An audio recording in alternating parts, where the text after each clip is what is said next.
Perguntai-o, pois, aos adeptos da mensagem se o ignorais. E porque nós não estamos habituados à morte, cada vez que ela chega, cria um susto por aqueles que ficam. Cria um trauma. A mulher no estado menstrual pode abater o animal e é halal, não há problemas nisto. São Valentim era um santo, que não tem nada a ver com isto. Isto é outra ornamentação de Shaitan. São Valentim foi um santo da igreja. Ele próprio talvez nem casou, nem namorou. Se um homem mudar a sua vida, então é uma pessoa que muda a sua vida. Mas se a mulher mudar a sua vida, a mulher comportar-se como uma mulher de din, então ela consegue mudar toda a sua casa para o din. Saber não ocupa lugar. Um lugar onde você pergunta e os aliens respondem.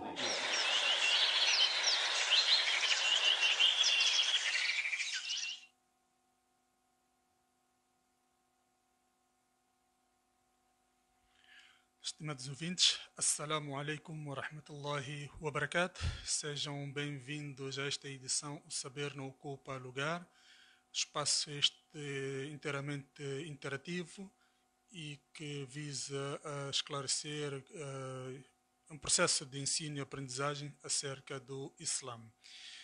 E hoje, dia 5 de Jumada al-Ukhra do ano de 1440, correspondente a 10 de fevereiro de 2019, temos aqui já nos nossos estúdios a presença do Sheikh Abdul Karim Sal.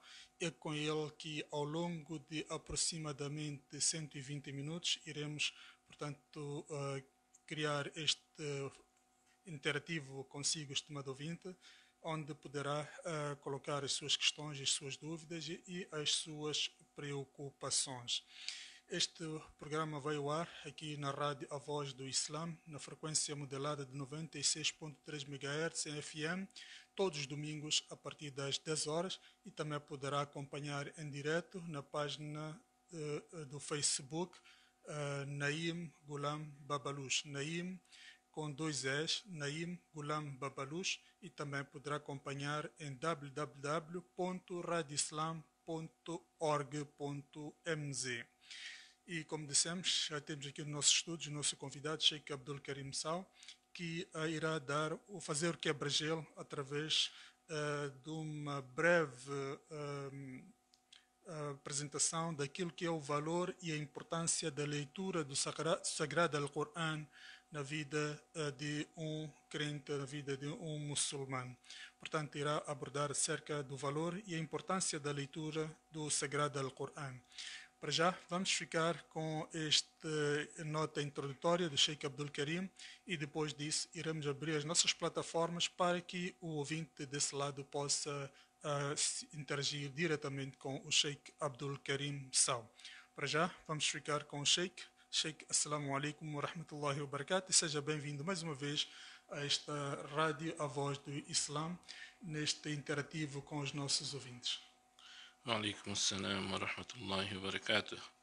Em primeiro lugar, louvar e agradecer a Allah subhanahu wa ta'ala que nos concedeu esta oportunidade de mais uma vez podermos estar aqui e juntamente com os ouvintes da Rádio Voz do Islã podermos transmitir um pouco daquele conhecimento que Allah subhanahu wa ta'ala nos concedeu, conhecimento bastante diminuto, mas é um conhecimento bastante valioso porque tem uma relação com o nosso Criador, Allah subhanahu wa ta'ala.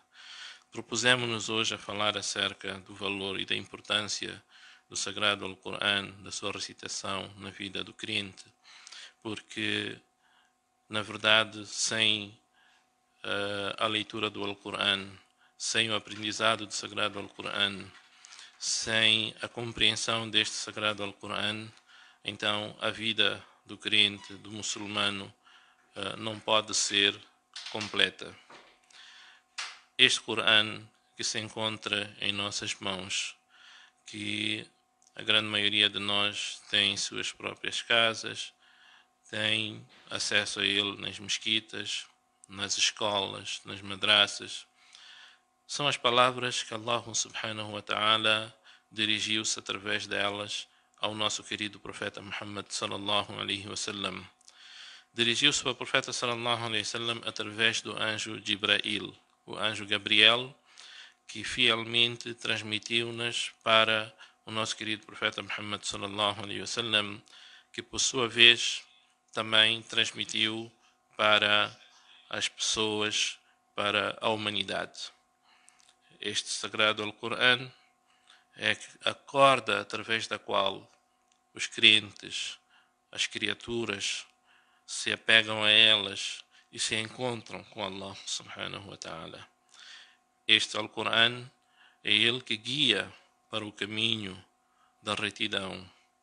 É um livro abençoado, é um livro iluminado, contém uma luz que brilha e nesse brilho os crentes buscam a iluminação para as suas vidas. Allah subhanahu wa ta'ala falou neste Alcorão: وَإِنَّهُ لَتَنْزِيلُ رَبِّ الْعَالَمِينَ. Estas palavras são uma exortação, uma revelação do Criador do Universo. نَزَلَ بِهِ الرُّوحُ الْأَمِينَ. Elas foram reveladas através da alma pura, da alma honesta, que é o Jibrail, o anjo Gabriel. على قلبك لتكون من المنذرين. Diretamente para o teu coração, ó Muhammad, para tu seres um desses que admoestam as pessoas, que chamam a atenção às pessoas, que chama as pessoas para saírem do caminho da escuridão para o caminho da retidão. بِلِسَانٍ عَرَبِيٍّ مُبِينٍ. Através de uma língua árabe pura, clássica, clara. Portanto, estas palavras que compõem o sagrado Alcorão são essas palavras de Allah subhanahu wa ta'ala que foram reveladas ao profeta Muhammad sallallahu alaihi wasallam, com todas as normas e todas as regras que devem reger as vidas dos seres humanos até o dia do juízo final. Os seres humanos devem se submeter, devem se sujeitar aos ensinamentos contidos neste livro. Inna hadha al-Qur'an yahdi lillati hiya aqwam.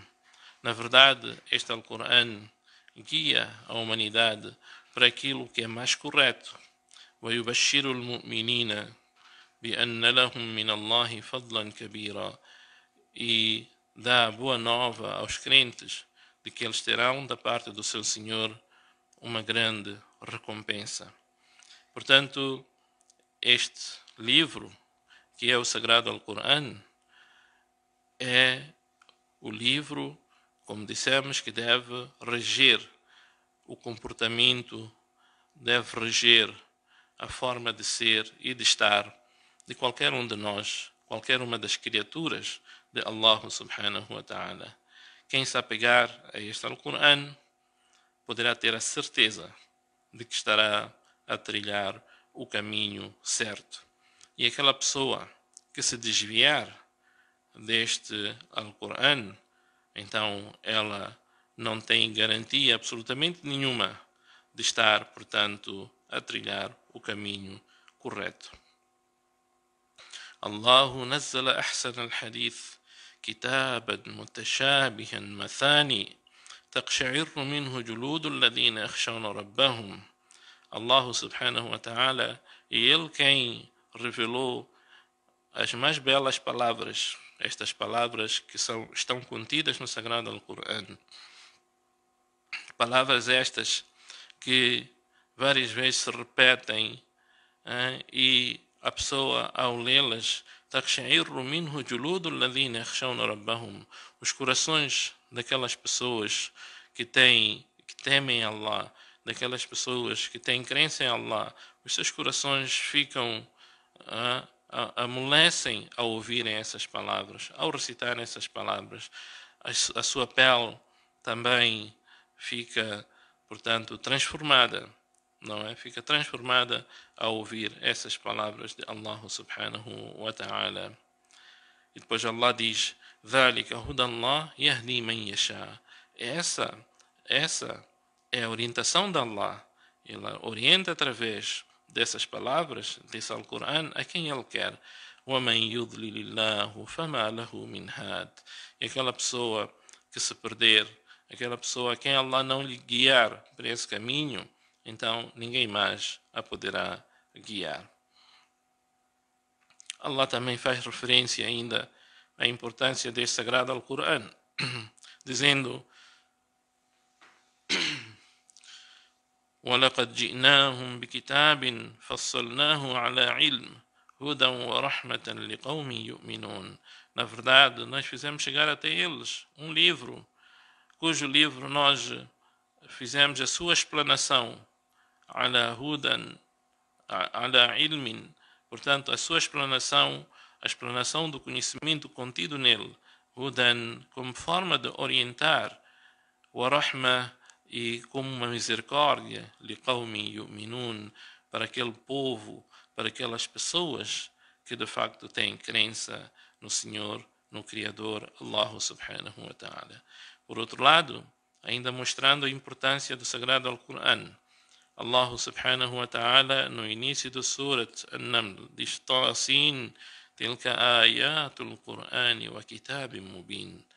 Tasin, ora, tilka ayatul Qur'an, esses são os versículos do Sagrado Alcorão, wa kitabim mubin, e de um livro claro. Hudan wa lil mu'minin, servem de guia e uma boa nova para os crentes.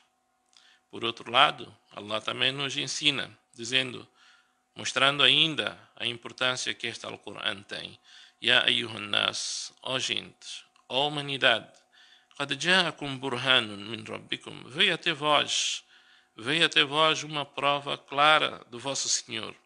Wa anzalna ilaykum nuran mubina, e revelamos para vós uma luz clara. Que é este Alcorão? Allah revelou para a humanidade se apegar a este Alcorão e caminhar debaixo dos desígnios e dos ensinamentos deste mesmo Alcorão. Por isso, muitas vezes, a partir dessa altura que este Alcorão foi revelado ao profeta Muhammad sallallahu alaihi wasallam, e porque este Alcorão contém ensinamentos muito fortes, as suas palavras são palavras que, ao serem ouvidas, elas penetram nos corações das pessoas, acabando transformando os seus comportamentos.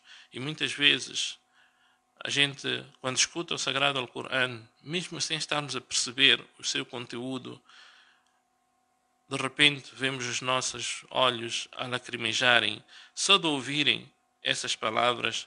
Tal é a força que essas palavras, portanto, têm. Elas penetram os corações de qualquer ser humano. E por causa disso, e por causa dessa força destas palavras do nosso Criador, de Allah subhanahu wa ta'ala, nesses tempos, quando o profeta Muhammad sallallahu alaihi wasallam começou a expandir, a espalhar, a dar a conhecer o Sagrado Alcorão, as palavras de Allah para o seu povo, e ele vivia no seio da tribo de Quraysh. As pessoas, porque infelizmente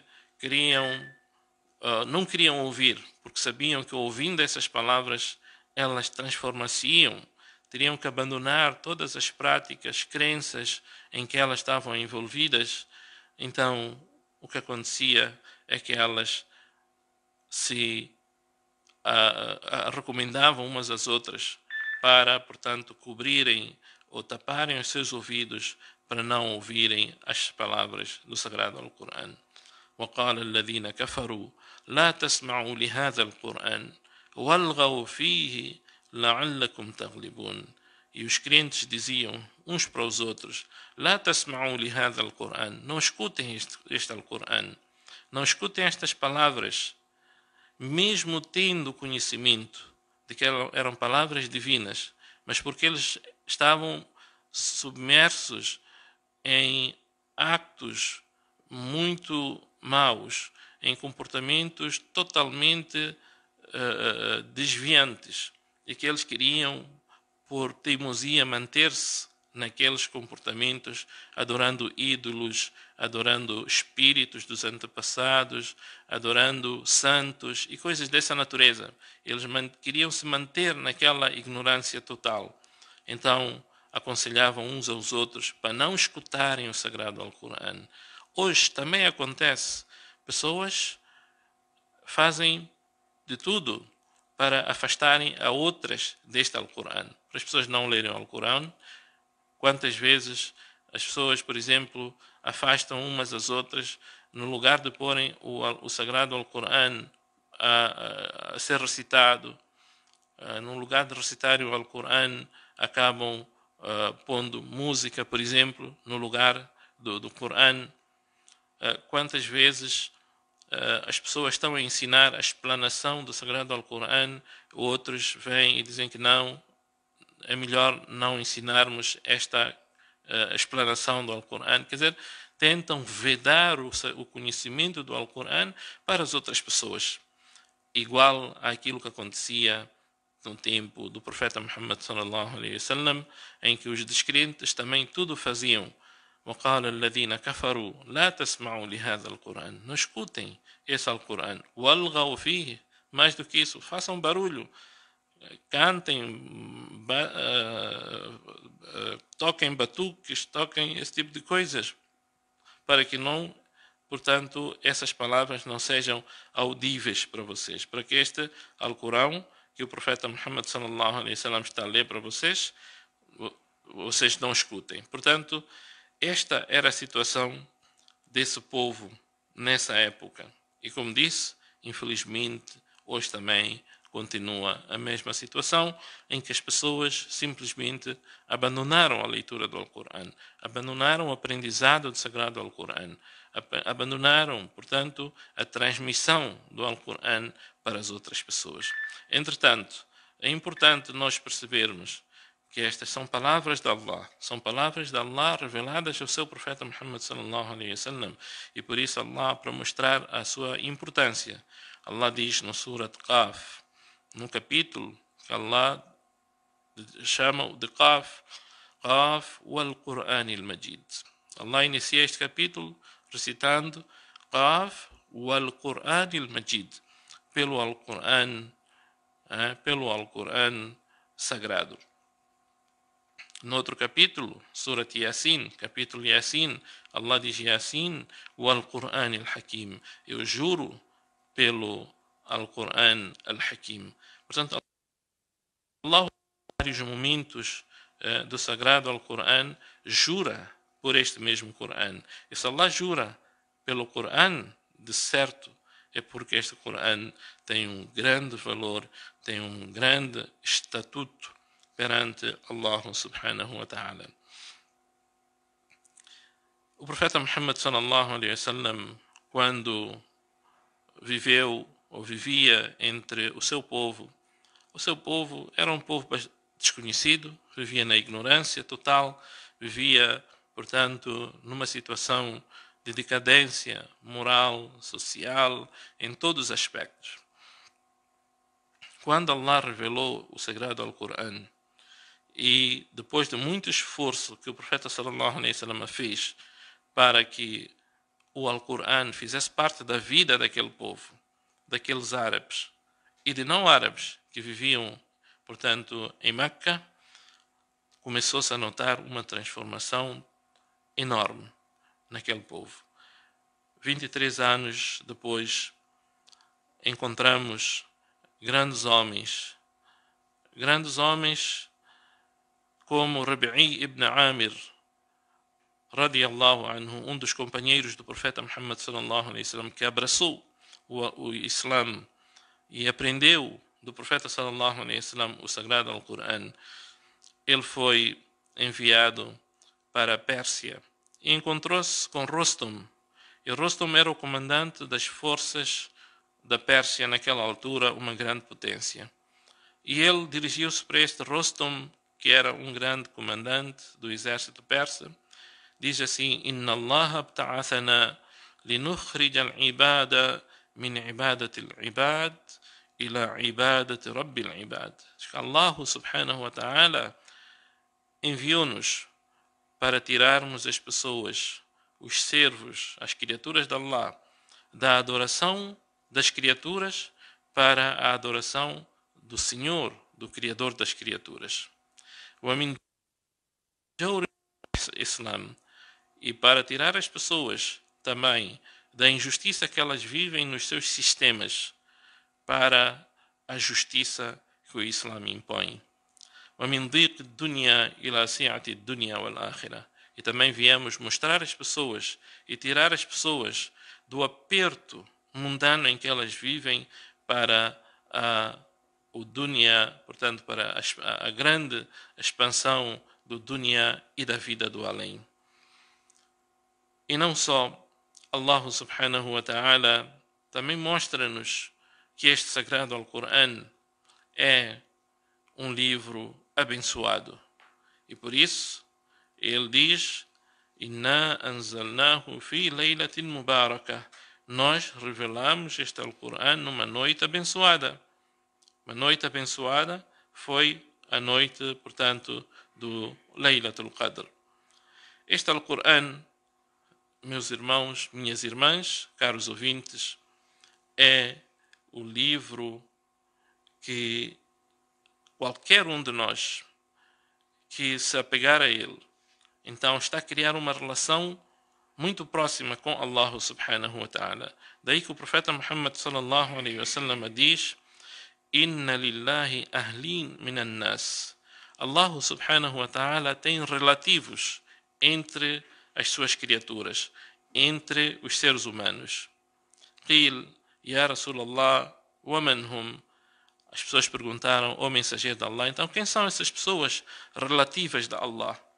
Então o profeta respondeu: Ahlul Qur'an, hum ahlullahi wa khassatuh.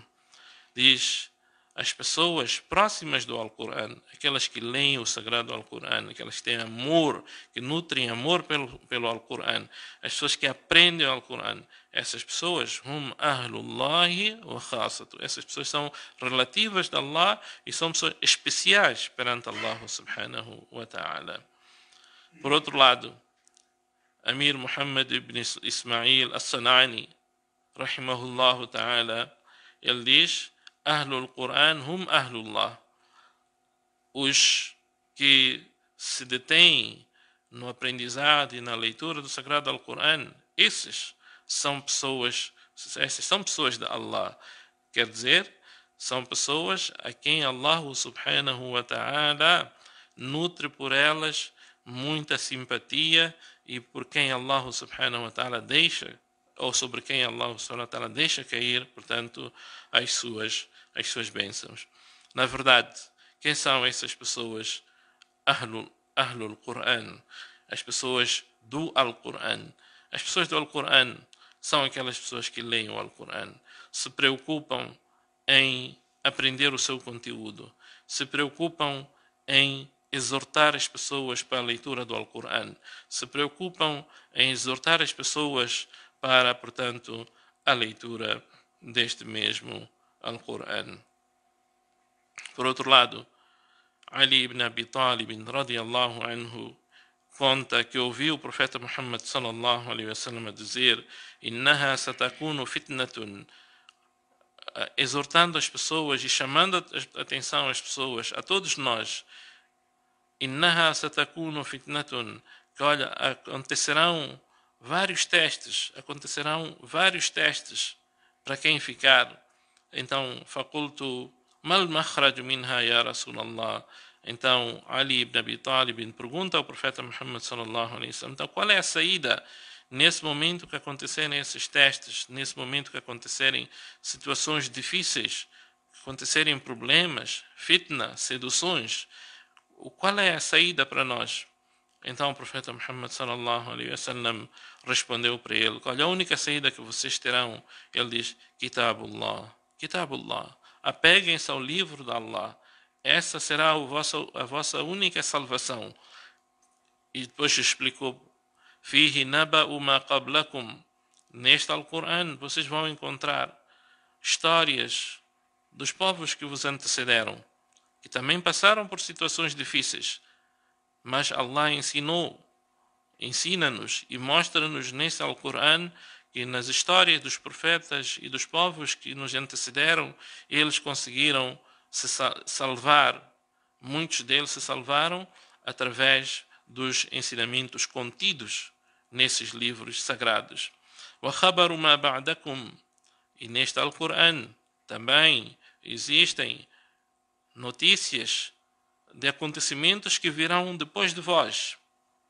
Então, para que vós possais ter atenção, possais ter cuidado, cautela sobre os eventos que ainda estão por vir.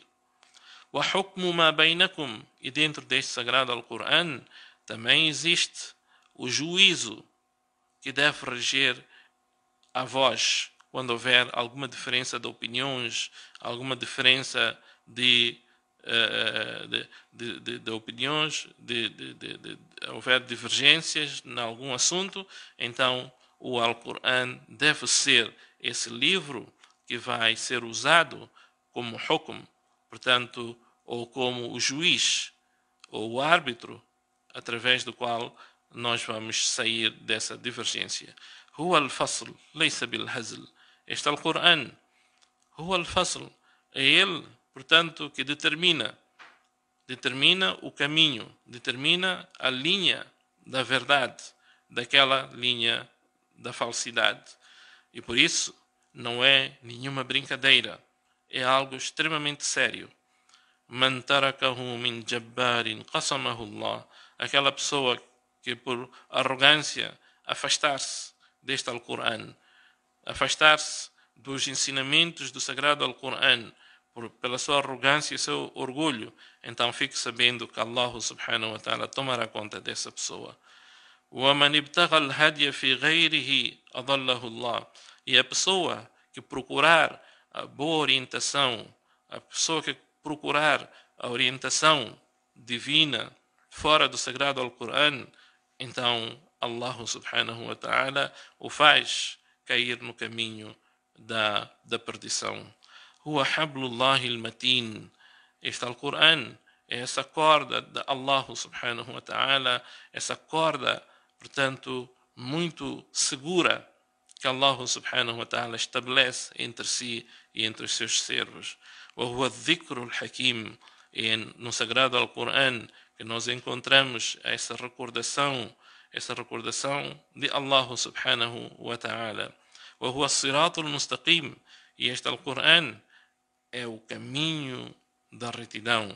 Quem se puser a caminhar sobre aquilo que são os ensinamentos do sagrado Alcorão estará de certeza a caminhar no caminho da retidão. Huwa alladhi la tazigu bihi al-ahwa wa la taltabisu bihi al-alsina. Portanto, nele, la tazigu bihi al-ahwa. Quem se apegar a este sagrado Alcorão, as suas paixões não terão lugar. As suas paixões, aquelas paixões que nos levam muitas vezes para o mal, não terão lugar enquanto a pessoa estiver apegada ao Alcorão. وَلَا تَلْتَبِسُ بِهِ الْأَلْسِنَةِ. E nem as nossas línguas, enquanto estiverem a falar os ensinamentos trazidos no sagrado Alcorão, não falarem daquilo que está nos seus corações, mas sim aquilo que está no Alcorão, então as nossas línguas nunca vão falar inverdades. وَلَا يَشْبَعُ مِنْهُ الْعُلَمَاءِ. E os conhecedores, aqueles que procuram conhecimento dentro deste sagrado Alcorão, nunca vão ficar saciados do conhecimento que ele contém. Portanto, o conhecimento que está no Alcorão é um oceano bastante vasto. وَلَا يَخْلُقُ عَنْ كَثْرَةِ الرَّدِّ وَلَا تَنْقَضِي عَجَائِبَهُ. Portanto, as coisas, cada vez que a gente aprende o sagrado Alcorão, a gente encontra questões, encontra coisas muito admiráveis. E são coisas infinitas que nos vão admirando cada vez mais. هو الذي لم تنتهي الجن إذ سمعته حتى قالوا إنا سمعنا قرآنا عجبا. este Alcorão, que quando os gênios, os djinns, ouviram esse Corão ser recitado, eles saíram, foram ter com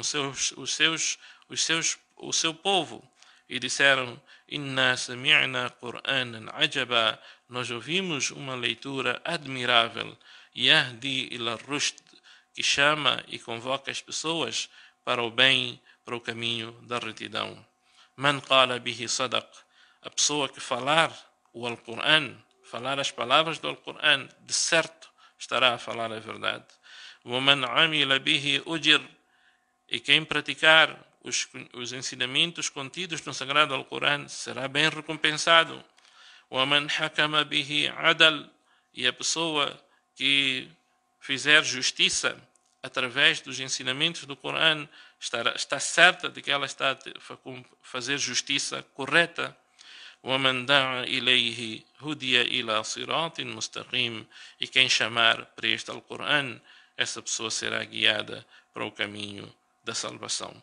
Portanto, este é o nosso Alcorão, são essas palavras de Allah subhanahu wa ta'ala que se encontram entre nós, são essas palavras que nós devemos nos ater a elas, nós nos assegurarmos a elas em todos os momentos das nossas vidas.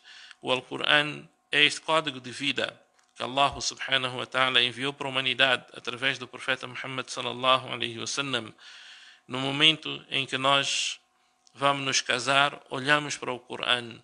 No momento em que nós, por exemplo, nasce alguém na nossa família, olhamos para o Corão. Qual é o ensinamento que o Corão nos dá neste preciso momento? Alguém que morre na nossa família, olhamos para o Corão e vemos qual é o ensinamento que o Corão nos traz neste preciso momento. Quando fazemos o nosso comércio, quando andamos, quando convivemos com os nossos pais, com os nossos tios, avós, quando convivemos com as crianças, enfim, quando convivemos com as pessoas abastadas ou com as pessoas necessitadas, em todos os momentos das nossas vidas, o Sagrado Alcorão ensina-nos algo. E é isto que cada um de nós, que eu e todos nós temos que aprender, e não existe ninguém que possa dizer que eu já tenho conhecimento e domínio de todo o Alcorão. Vamos passar toda a nossa vida a buscar o conhecimento do Alcorão e não vamos conseguir terminar aquilo que este Corão contém de conhecimentos, de coisas admiráveis, de coisas que Allah subhanahu wa ta'ala nos ensina.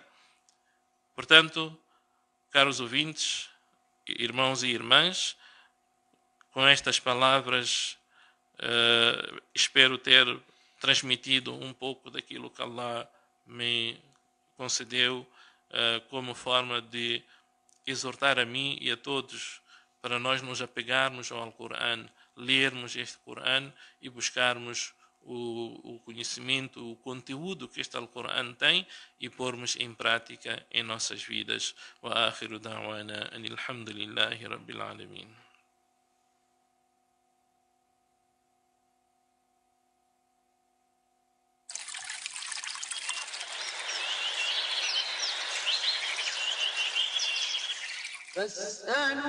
فاسألوا أهل الذكر إن كنتم لا تعلمون. Perguntai-o, pois, aos adeptos da mensagem, se o ignorais. E porque nós não estamos habituados à morte, cada vez que ela chega, cria um susto por aqueles que ficam. Cria um trauma. A mulher no estado menstrual pode abater o animal e é halal, não há problemas nisto. São Valentim era um santo, que não tem nada a ver com isto. Isto é outra ornamentação de Shaitan. São Valentim foi um santo da igreja. Ele próprio talvez nem casou, nem namorou. Mard bana, fard bana, aurat bani, khandan bana. Se homem mudar a sua vida, então é uma pessoa que muda a sua vida. Mas se a mulher mudar a sua vida, a mulher comportar-se como uma mulher de din, então ela consegue mudar toda a sua casa para o din. Saber não ocupa lugar. Um lugar onde você pergunta e os alims respondem.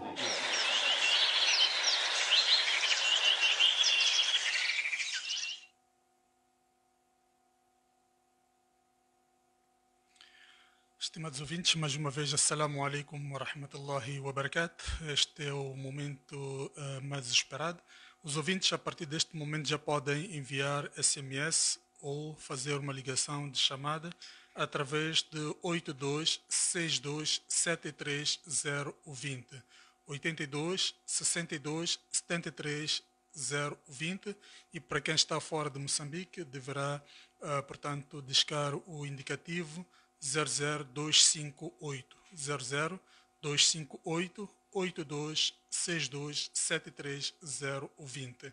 Portanto, este é o espaço Saber no Ocupa Lugar, onde o ouvinte questiona e o alim deste lado responde a essas questões.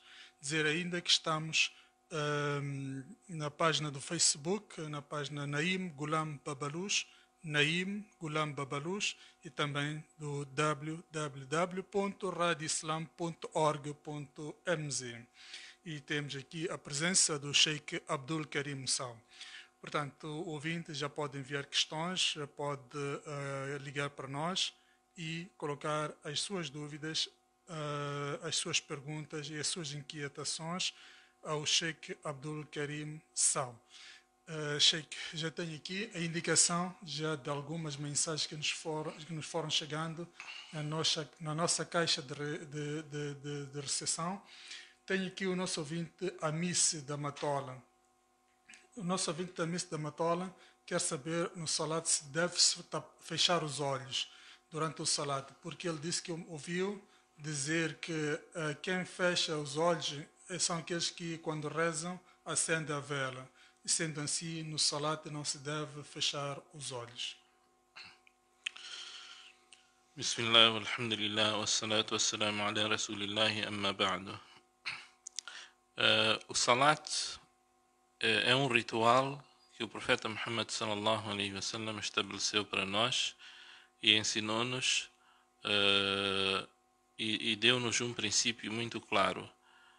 O profeta sallallahu alaihi wasallam diz: Sallu kama ra'aytumuni usalli.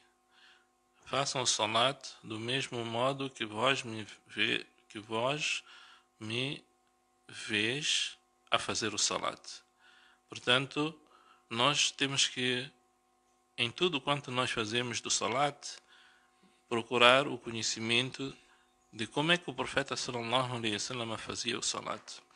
Nós não temos a sorte de ver o profeta sallallahu alaihi wasallam fisicamente, mas os sahabas, os companheiros do profeta sallallahu alaihi wasallam que viveram e conviveram consigo nesses tempos, eles tiveram essa sorte, viram o profeta sallallahu alaihi wasallam e obedeceram a este hadith, quando o profeta exortava para eles: olha, vocês façam o salat do mesmo jeito que eu estou a fazer o salat, como vocês me veem a fazer o salat.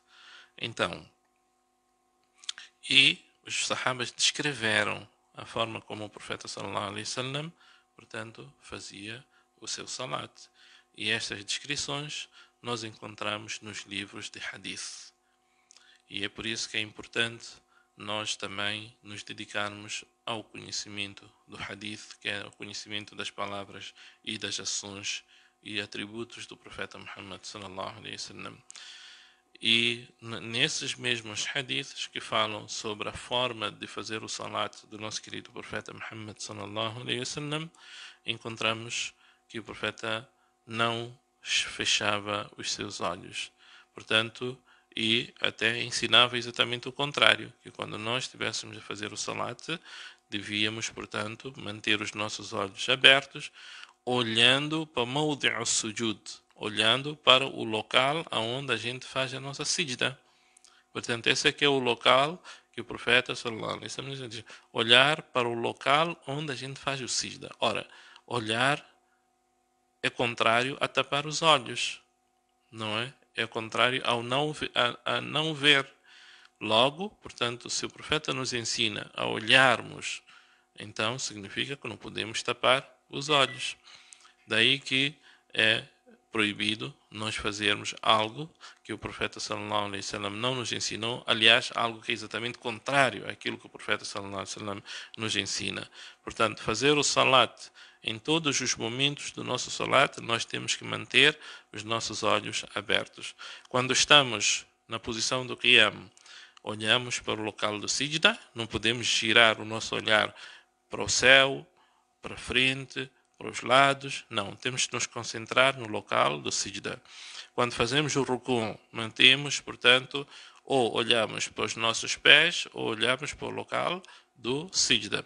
Quando vamos para o sijda, naturalmente, também estaremos a olhar para o local da sijda. Quando estamos sentados no tashahhud, idem, também olhamos para o local do sijda. Portanto, esta é a resposta de uma forma abreviada à questão. Jazakallah khair. Temos a nossa ouvinte, Rehem Yusuf, diz que ouviu dizer que um muçulmano pode casar com uma cristã. E a dúvida dela quer saber se uma criança nascida de pai muçulmano e mãe cristã, praticante essa mãe, manda essa criança para madrasa ou catequese para ter din. Quando Allah subhanahu wa ta'ala permite ao homem muçulmano casar-se, portanto, com uma mulher cristã ou judia, Allah subhanahu wa ta'ala, portanto, logo a partida, Allah nos ensina ar-rijalu qawwamuna 'ala an-nisa, que os homens no lar, eles têm maiores responsabilidades em relação às mulheres. Eles têm uma, portanto, responsabilidade de não só alimentar, vestir, garantir o teto, mas também tem a responsabilidade de garantir a moral, garantir a educação dessa mesma família, da sua esposa e também dos seus filhos. Daí que, quando a criança nasce nestas circunstâncias, não há dúvida absolutamente nenhuma que a criança, deve ser, portanto, educada no ambiente islâmico. Portanto, esta é que é a orientação clara que existe dentro do Islã. Ora, se este homem muçulmano não tem capacidade de gerir a sua casa, a sua família, dar este ambiente islâmico, então de nada vale ele casar-se com uma mulher cristã. Portanto, aquilo que Amir al-Mu'minin Umar ibn al-Khattab radiyallahu anhu chamou a atenção no seu tempo as pessoas quando começaram as conquistas para os lados da Síria, da Turquia, do Irão e por aí em diante, muitas pessoas, entre os sahabas e tabi'ins, começaram, portanto, a casar-se por aquelas bandas e muitas mulheres não eram muçulmanas, eram cristãs e judias e por aí em diante. Então, Umar ibn al-Khattab, radiyallahu anhu, vendo alguma fraqueza nas pessoas nessa altura, então ele começou a exortar e quase que a proibir as pessoas a não se casarem, portanto, nessas circunstâncias.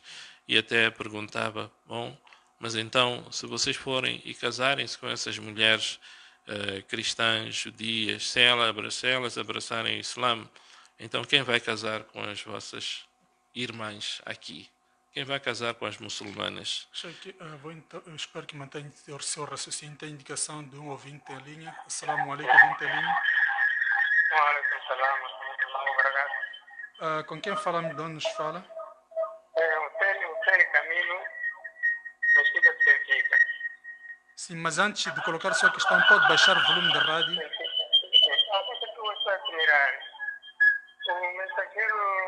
Pode baixar um pouco o volume da rádio, se faz favor. Será falado em todo o mundo, mas será que ele, quando estava vivo, ele andou todo mundo a bater essas mensagens? O ouvinte Camilo consegue nos ouvir? Pode baixar o volume do seu rádio aí? Não estou percebendo. Pode baixar o volume do seu rádio? Sim, já passei isso. Sim, pode repetir a questão, se faz favor? Sim, eu só a perguntar. Nós mensageiro Muhammad sallallahu alaihi wasallam. Ele falava. Achei que perdemos o contacto deste ouvinte, porque no início nós pedimos para baixar o volume, tínhamos aqui alguma interferência e não percebemos a essência da sua questão.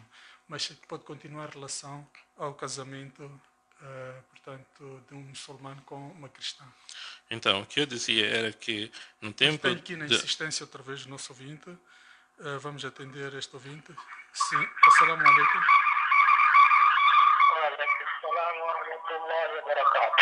Pode baixar o volume do seu rádio. Eu queria saber se o casamento do muçulmano tem que realizar o nikah. E se você vai casar, se quer casar-se com uma cristã e não é muçulmana, como é que vai ser feito esse casamento? Se esta aqui, para ela se casar, ela tem que ser muçulmana. E ela não é muçulmana. Como é que vai ser esse casamento? É tudo?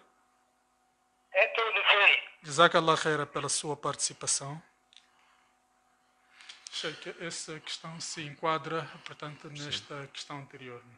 Então, o que dizia era que no tempo de Umar ibn al-Khattab, radiallahu anhu, ele passou quase que a proibir, portanto, as pessoas a casarem-se, portanto, com as mulheres que fossem judias ou cristãs.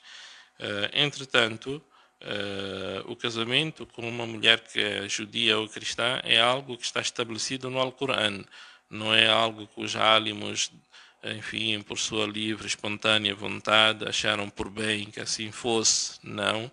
É algo que está estipulado no Sagrado Alcorão, de tal sorte que no tempo dos Sahabas, não é? No tempo do profeta sallallahu alaihi wasallam, este casamento, casamento de muçulmanos com judias ou cristãs, já acontecia. Agora, a pergunta que o nosso irmão levanta de como é que vai ser, como é que pode ser esse tipo de casamento, ou o nikah, é simples. O nikah tem os seus pilares, tem as suas obrigações que devem ser cumpridas. Cumpridas essas formalidades, pilares ou obrigações, então o nikah já está feito. Para o conhecimento do irmão e para o conhecimento geral, o nikah é um acto bastante simples.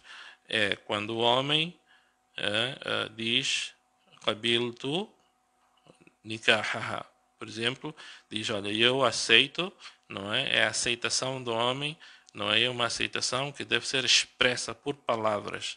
Quer dizer que eu aceito me casar com a fulana. E aquela senhora, aquela senhorita também dizer que eu aceito o casamento com o fulano. Pronto, já existem aqui, portanto, aquilo chama de ijab e qabul. Portanto, são duas componentes consideradas das mais fortes, das mais importantes para que o casamento, portanto, seja. Por outro lado, esta mulher, seja ela muçulmana, seja ela cristã ou judia, tem que ter um tutor. O tutor dela tem que ser o pai, tem que ser o irmão mais velho, o avô, o tio, não é? Alguém que representa ela, os interesses dela, que também autoriza que ela contraia esse casamento com o fulano de tal. E, por fim, tem que haver, portanto, o mahr, que é o dote, que o homem deve, portanto, dar o dote em conformidade com aquilo que for a combinação entre o homem e a mulher. Se estas condições estiverem lá, o casamento já está feito. Então, existem outras questões que são consideradas sunnah, são consideradas, portanto, parte da tradição do profeta sallallahu alaihi wasallam, como é, por exemplo, o i'lan do nikah. I'lan significa o anúncio do nikah. É bom anunciar para a vizinhança, fazer no masjid, não é? Que é para as pessoas saberem que opa, o fulano está casado com a fulana, para não ser surpresa amanhã ver alguém na rua de mãos dadas com aquela senhora e as pessoas começarem a pensar mal. Epá, mas aqueles ali, porque se as pessoas fizeram o nikah em segredo, pode acontecer essas desconfianças, mas então como é que aquele está a andar com aquela senhora e tal? Não, é bom anunciar-se o casamento e também fazer-se o walima, fazer-se uma festa, convidarem-se as pessoas, não é? Amigas, familiares, presenciarem.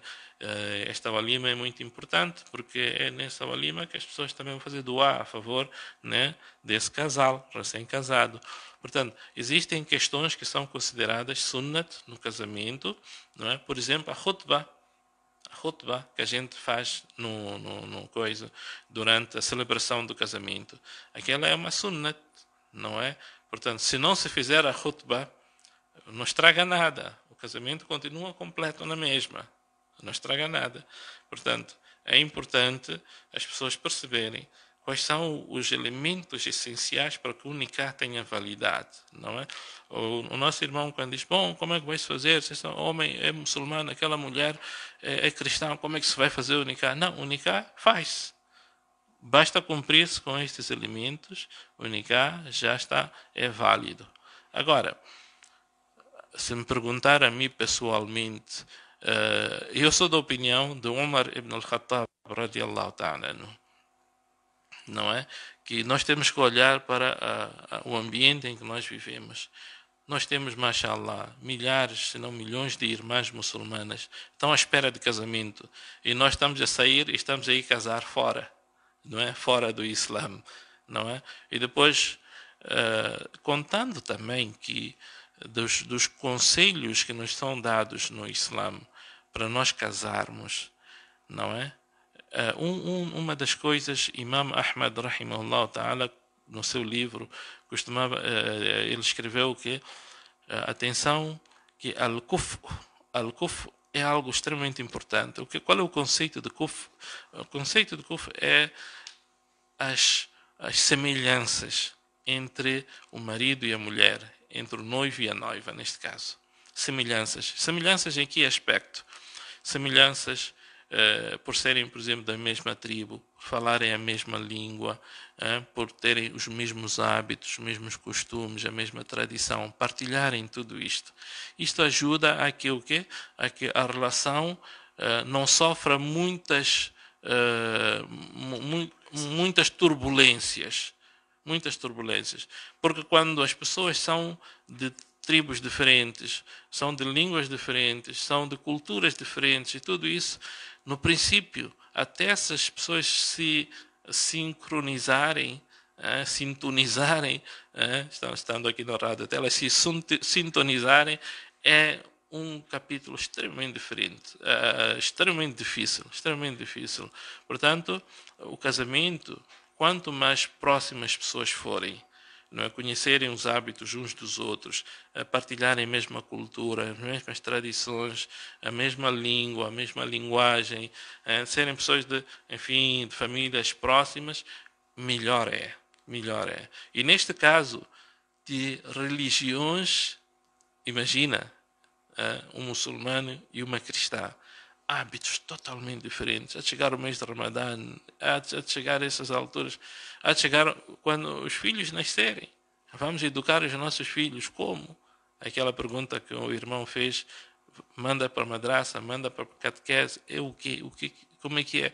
Isto tudo e a gente vê, tem sido uma pena ver pessoas, infelizmente, a passarem por essas turbulências, que não haviam de acontecer se as pessoas fossem, portanto, de religiões iguais, de tradições iguais, diminuíssem o máximo possível as diferenças que as pessoas têm. Sim, que talvez só para complementar esta questão do nosso ouvinte que nos ligou através de voz, a preocupação dele é que o casamento nikah, como muçulmano, é feito no masjid. E aquela, como é cristã, não pode entrar no masjid, por isso não vai se fazer. Como é que vai se fazer o casamento? Bom, essa pergunta É assim, nós mesmos muçulmanos, quantos casamentos fazemos em que o homem vai para o masjid e a mulher fica em casa? Não estraga nada, não é? O homem vai para o masjid, a mulher fica no salão, por exemplo, fica à espera do nikah terminar para o homem ir lá no salão, depois faz-se o quê? Aquela entrega ou aquela junção e depois, tanto por aí a pergunta não pode ser feita nesses termos. Assalamu alaikum, vinte Mais uma vez, assalamu alaikum. Wa alaikum salam wa rahmatullahi wa barakatuh. Eu parece que não fiquei bem claro. O meu problema é este. Se um muçulmano, você para ser muçulmano tem que, se você é cristão ou outra religião, para você tornar-se muçulmano, você tem que se reconverter.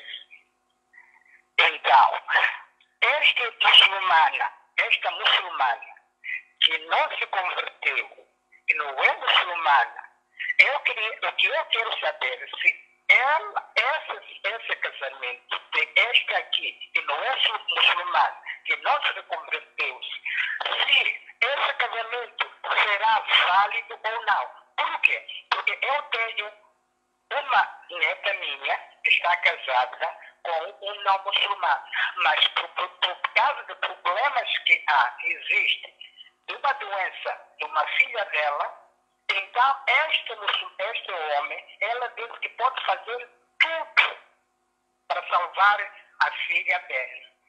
Quer casar o nikah. Mas ela não é muçulmana. E uma vez a minha neta falou disso com o marido. Você terá que ser muçulmano. Ela disse que não estava preparado. Agora, será que esse nikah que ele vai fazer vai ser válido, visto que ela só vai casar com o nikah porque quer salvar a vida da filha? Essa é a minha preocupação. Jazakallah. Jazakallah khair pela sua participação. É muito simples a questão, Sheikh. Ele quer saber, aliás, prometemos duas questões. A filha, que é muçulmana, casou-se, entre aspas, juntou-se com um não muçulmano. E este não muçulmano pode fazer de tudo para se converter e casar com a filha dele, com a neta dele, que é muçulmana, para salvar uma filha, salvar, entre aspas, que está doente. Então, são estas questões, acho que basicamente que este ouvinte está em dúvida. Eu penso que o ouvinte falhou na apresentação, na sua primeira apresentação da questão, porque nós estamos a falar de um assunto e ele veio por cima desse assunto e colocou não esta questão, não colocou a questão não nestes termos. Este é o novo dado que ele está a apresentar, não é?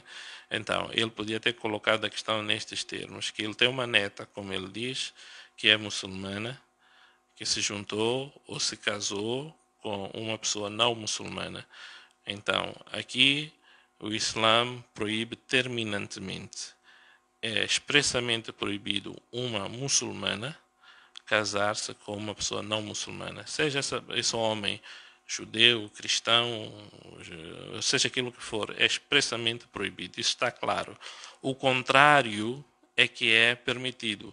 O homem muçulmano casar-se somente com uma cristã ou judia e não outras religiões. Não pode casar com uma hindu, por exemplo, não pode casar com uma budista, por exemplo, não pode casar com uma confucionista ou esses outros tipos de religiões que existem. O Islã abriu, portanto, a exceção para o homem muçulmano casar-se com mulher cristã ou judia, só. O contrário é proibido. Mulher muçulmana não pode se casar com homem não muçulmano, por mais que ele seja cristão ou seja judeu. Não pode. Portanto, a sua neta, caro ouvinte, está numa situação ilegal. Para legalizar essa situação, de facto, esse homem deve ficar muçulmano. Ele deve abraçar o Islã e só depois disso é que pode fazer o nikah. Não é permissível, nessas circunstâncias, fazer o nikah enquanto ele não entrou para o Islã. Jazakumullah khair. Achei que tenho aqui um ouvinte, Imtiaz Daoud, que nos manda uma mensagem através da plataforma do Facebook, quer saber qual é a melhor forma de mandar salat e salam. Bem, o conhecido salat e salam para o nosso querido profeta Muhammad sallallahu alaihi wasallam, o básico e o mínimo é nós dizermos sallallahu alaihi wasallam sempre que ouvirmos, não é, o nome do profeta Muhammad sallallahu alaihi wasallam ser proferido. Nós devemos, portanto, repetir quantas mais vezes possíveis, portanto, o sallallahu alaihi wasallam. Não estou neste momento em condições de dizer qual é a forma mais não é correta, naturalmente que todas as formas são corretas que a gente prefere, mas a forma mais virtuosa eventualmente, mas são muitas as formas de enviar as saudações ao nosso querido profeta Muhammad sallallahu alaihi wasallam. Uma delas é aquela que nos é ensinada quando nós fazemos o nosso salat. Quando fazemos as nossas orações, estamos no at-tahiyyat. Allahumma salli ala Muhammad wa ala ali Muhammad kama sallaita ala Ibrahim wa ala ali Ibrahim innaka Hamidum Majid. Allahumma barik ala Muhammad wa ala ali Muhammad kama barakta ala Ibrahim wa ala ali Ibrahim innaka Hamidum Majid. Também podemos olhar para outras fórmulas existentes. Allahumma salli ala Muhammad وعلى آله وأصحابه أجمعين رب صل وسلم دائما أبدا على حبيبك سيد الخلق كلهم. Enfim, existem várias fórmulas de enviar as saudações ao nosso querido profeta Muhammad sallallahu alaihi wasallam. Todas elas são válidas e nós podemos usar aquelas que nos forem mais acessíveis. Jazakumullah khair. Um ouvinte aqui assina o seu nome, quer saber qual é o direito do Coran para conosco. Quais são os momentos mais queridos por Allah subhanahu wa ta'ala para recitar-se o Coran? Os direitos do Sagrado Alcorão para conosco. Na verdade, enquanto nós fazíamos a nossa explanação, olhamos um pouco para essa parte, sem, no entanto, dizer que são os direitos do Corão sobre nós. Um dos primeiros direitos do Sagrado Alcorão sobre nós é nós, ao recitarmos ou ao pegarmos esse Sagrado Alcorão, pegarmos-lo no estado de pureza. A pessoa que vai, portanto, cumprir com este ritual de recitação do Alcorão deverá, portanto, fazê-lo estando no estado de pureza. Não pode a pessoa, no estado de impureza maior, pegar o Sagrado Alcorão ou mesmo recitá-lo. Por outro lado, dos direitos do Alcorão sobre nós, encontra-se, portanto, o direito de nós recitá-lo constantemente e aprender os seus conteúdos. E, por outro lado, também praticar aquilo que são os conteúdos, os ensinamentos contidos neste mesmo Alcorão. Faz parte também dos direitos do Sagrado Alcorão sobre nós ensinar este Corão para as outras pessoas. O profeta Muhammad sallallahu alaihi wasallam dizia: "Khairukum man ta'allama al-Qur'ana wa 'allamahu." As melhores pessoas entre vós são aquelas pessoas que aprendem este Alcorão e o ensinam às outras pessoas e transmitem este Alcorão para as outras pessoas. Portanto, em resumo, podemos dizer que estes são os direitos do Alcorão sobre nós. Por outro lado, os melhores momentos para nós recitarmos este Corão. Não há dúvida que o mês de Ramadã é o mês em que foi revelado o Sagrado Alcorão e por isso a maior ênfase deve ser dada à leitura durante este mês. Durante as noites, inna nashi'ata al-layli hiya ashaddu wat'an wa aqwamu qila. Allah subhanahu wa ta'ala está-nos a fazer referência à leitura do Sagrado Alcorão durante a noite, mas também a leitura na hora do Al-Fajr. Inna Qur'an al-Fajr kana mashhuda. A leitura do Alcorão na hora do Al-Fajr é uma leitura que é presenciada pelos anjos. Então, essas horas, esses momentos são os momentos mais importantes para nós recitarmos o Sagrado Alcorão e voltarmos para Allah através desse ritual que é Tilawat al-Qur'an. Entretanto, todos os momentos, ou qualquer momento em que nós nos recordarmos de algum versículo, de algum capítulo do Sagrado Alcorão, tanto é para nós permitido, portanto, nós lermos ou ouvirmos o Sagrado Alcorão. O profeta Muhammad sallallahu alaihi wasallam costumava pedir aos seus companheiros para lerem o Corão e ele ouvir. Um dos companheiros certa vez retorquiu: Ya Rasulallah, como é que eu vou ler o Alcorão para si, sendo que o Alcorão foi revelado para si? Então o profeta sallallahu alaihi wasallam disse: olha, eu gosto de ouvi-lo sendo recitado por outras pessoas. Então, enquanto nós estivermos nas nossas viaturas, enquanto estivermos sentados, por exemplo, muitas vezes estamos sentados em Malta, entre amigos, então pedimos a este amigo para ler um versículo, pedimos àquele outro para ler outro versículo, e assim por diante, os nossos ambientes serem vividos com recitação dos versículos sagrados do Alcorão, pois a recitação do Sagrado Alcorão, ela atrai a bênção e atrai, portanto, a misericórdia de Allah sobre nós. Jazakumullah khair. Sheikh, o nosso ouvinte, o Maia, portanto, diz aqui na sua mensagem: Salamu alaikum. Sheikh Yunus estende o salam ao Sheikh Abdul Karim Sal. E ele coloca a seguinte questão: se eu, ao juntar-se ao Saf, o imam dar o primeiro salam, será que estarei dentro do Jamá? A pessoa que se junta ao Saf deverá ter, portanto, a sensibilidade,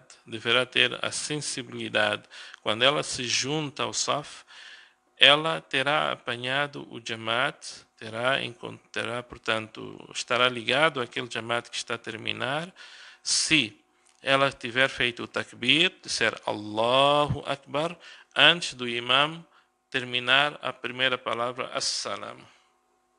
Ok?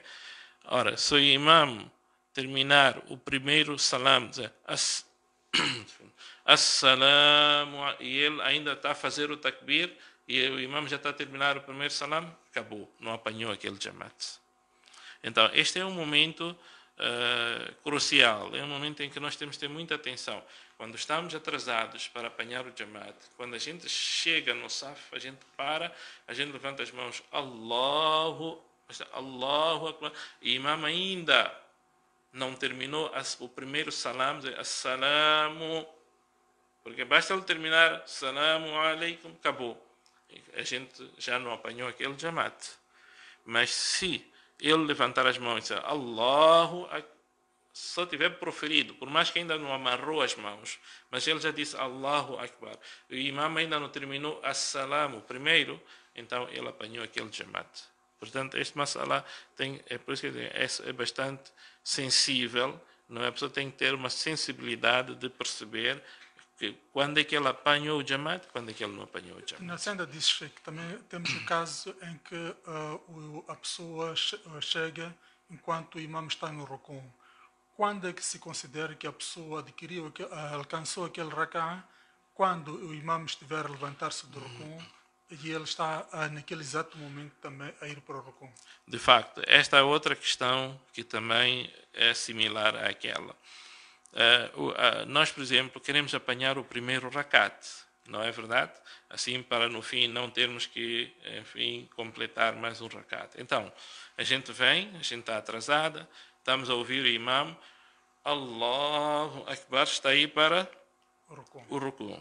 Então, nós também chegamos lá, Allahu Akbar, e vamos diretamente para o Rukun. Não precisamos amarrar as mãos primeiro, não. Aquele takbir que a gente faz Allahu Akbar serve como takbirat al-tahrim e ao mesmo tempo ele engloba aquele takbir que é wajib para ir para o Rukun. Ora, se a gente fizer aquele takbir Allahu Akbar, entretanto o imam no mesmo momento está a dizer Sami Allahu, quer dizer, perdemos aquele rakat. A partir do momento que o imam diz Sami Allahu, acabou, perdemos. Mas se nós dissemos Allahu Akbar, ainda estamos a ir não é? E o imam ainda não disse. A gente chegou, pôs as mãos nos joelhos, não é? E o imam disse, Sami Allah, apanhamos aquele rakat. Apanhamos aquele rakat. Portanto, é importante esta parte, porque algumas pessoas também acabam falhando, não é? Dizem que não, eu não apanhei o primeiro rakat. Como não apanhou o primeiro rakat? Vai, ele diz que não, porque eu, quando cheguei, o imam já estava no ruku. O imam já está no ruku, não significa que você tenha automaticamente perdido o rakat. Não, você ainda pode apanhar o rakat se o imam não tiver saído do quê? Não tiver saído do ruku. E ele só sai do ruku quando ele profere o Sami Allahu liman hamid. Jazakallah. Tem indicação de mais um ouvinte em linha. Assalamu alaikum, ouvinte em linha. Wa alaikum salam wa rahmatullahi wa barakatuh. Eu queria saber se, ao fazer qualquer salat não obrigatória, eu posso ler o Alcorão nas mãos, recitar o Alcorão nas mãos. É tudo? É tudo. Jazakallah khaira pela sua participação. Achei que é uma questão que nos foi enviada por SMS, e talvez começando por esta e terminar com esta. O nosso ouvinte Bizi da Matola pergunta se pode tocar o Corão sem wudu. É das questões que os ulamás divergiram quando se fala de tocar o Sagrado Alcorão sem wudu. Uma grande maioria dos ulamás dizem que sim, a pessoa pode tocar o Corão sem ter wudu, porque o que Allah subhanahu wa ta'ala proibiu quando disse La yamassuhu illa al-mutahharun. La yamassuhu illa al-mutahharun é, portanto, referência aos anjos, que eles não vão pegar, portanto, o Corão que está no Lawh al-Mahfuz não é alcançado, ninguém pode pegar esse Corão, não é? A não ser al-mutahharun, que são os anjos, que são criaturas puras. Al-mutahharun são os anjos, criaturas puras. Este versículo é referência aos anjos, não é referência a nós, não é aplicável para nós. Para dizer o seguinte, a partir do momento que a pessoa esteja de tahara, quando falamos de tahara, estamos a dizer que a pessoa tomou o seu banho, está no estado de tahara, limpeza, não é? Por mais que ela não tenha wudu, ela pode pegar o Corão. Esta é a defesa que fazem muitos ulama. Entretanto, como dissemos, que é uma masala que tem diferença de opiniões, outros ulama dizem que não. Aqui também temos que ter o maior cuidado possível, de modo que, para pegar o Corão, temos que ter o wudu. Até o wudu é exigido. Então, eles dizem, usam o la yamassuhu illa al-mutahharun. Tanto as duas opiniões usam mais, portanto, a mesma evidência, o mesmo argumento para dizer que sim e para dizer que não. Entretanto, wallahu a'lam, a pessoa pode pegar o Corão sem wudu, mas ihtiyat quer dizer, há cautela. É bom a gente estar sempre do wudu para pegarmos o Sagrado Alcorão. E ainda acerca disto, Sheikh, o nosso ouvinte pergunta aqui se a mulher no seu estado, no seu período menstrual, pode ler o significado, a tradução dos significados do Alcorão em português? Sim, pode. Os significados do Sagrado Alcorão noutra língua, portanto, língua portuguesa, outra língua qualquer, não são Corão. Portanto, não tem o mesmo valor do Corão, não tem, portanto, a coisa. Portanto, é um livro, portanto, igual a outro. Portanto, a mulher no estado menstrual pode pegar esse livro, pode lê-lo, sim. Sheikh, agora temos aquelas traduções que uma página vem em árabe e outra vem em português. Nesse tipo de casos temos que, como disse uma vez mais, tomar uma cautela e não pegar. Refiro-me às mulheres no seu período menstrual. Sim, mesmo nesse tipo de situações elas não devem pegar, porque de facto tem ali o Sagrado Alcorão na sua originalidade. E o ouvinte que nos ligou através de voz queria saber que nos salatos facultativos a pessoa pode fazer salat recitando o Coran com o mushaf aberto? Olhando para aquilo que são os princípios do salat, o salat é assim, o salat tem gestos, o salat tem palavras, o salat tem sinais, tem movimentos próprios. Nós sabemos, por exemplo, quando vamos para o salat, tem que ficar no qiyam. Qiyam quer dizer, ficamos de pé, totalmente de pé. E depois, quando fazemos o takbirat al-tahrim, levantamos as mãos, não é, de uma forma específica, que é, levantamos os braços com as mãos têm que estar totalmente abertas, até os ombros ou até os lóbulos das orelhas, não é? É assim. Esta é uma forma, não é? É um movimento próprio do salat. Imagine alguém vem e diz, bom, vou fazer takbirat al-tahrim, e de repente Allahu Akbar e faz assim as mãos para as laterais. É correto? Não é correto, porque ele não está a fazer um gesto próprio do salat. Não está fazendo um gesto. Imagina ele, Allahu Akbar, levanta as mãos, põe para frente do seu peito, por exemplo. É correto fazer isso? Não é correto ele fazer isso. Então, o salat tem gestos próprios, tem movimentos próprios e tem palavras próprias. Vamos supor que alguém quer iniciar o salat, não é? Eu quero fazer takbirat al-tahrim. Diz Allahu Kabir, Allahu A'zam. Allahu A'zam quer dizer Allah é maior. É como dizer Allahu Akbar. Tem o mesmo significado. Mas ele não usou a palavra própria, que é usada no salat. Ele usou um outro termo que é equivalente. Vale? Acho que não vale. Então, o salat tem movimentos, tem palavras próprias, tem gestos próprios.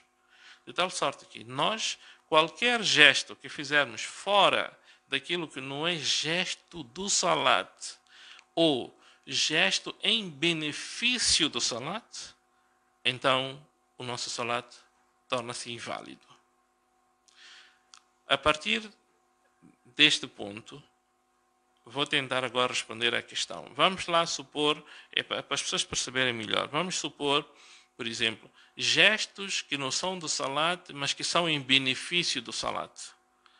Por exemplo, alguém está a passar em frente de nós no salat. Nós o que é que fazemos? Esticamos a nossa mão para frente para impedir que essa pessoa passe em frente de nós. Este levantar a mão não é um gesto do salat. Mas fizemos este gesto dentro do salat para impedir um mal maior, que é alguém passar em frente de nós. É um gesto em benefício do salat. Então, dizer que esse gesto não estraga o salat, porque é um gesto em benefício do salat. Por exemplo, eu estou parado e ninguém está a passar aqui à frente. Eu, de repente, levanto a mão para cima. Faço isto.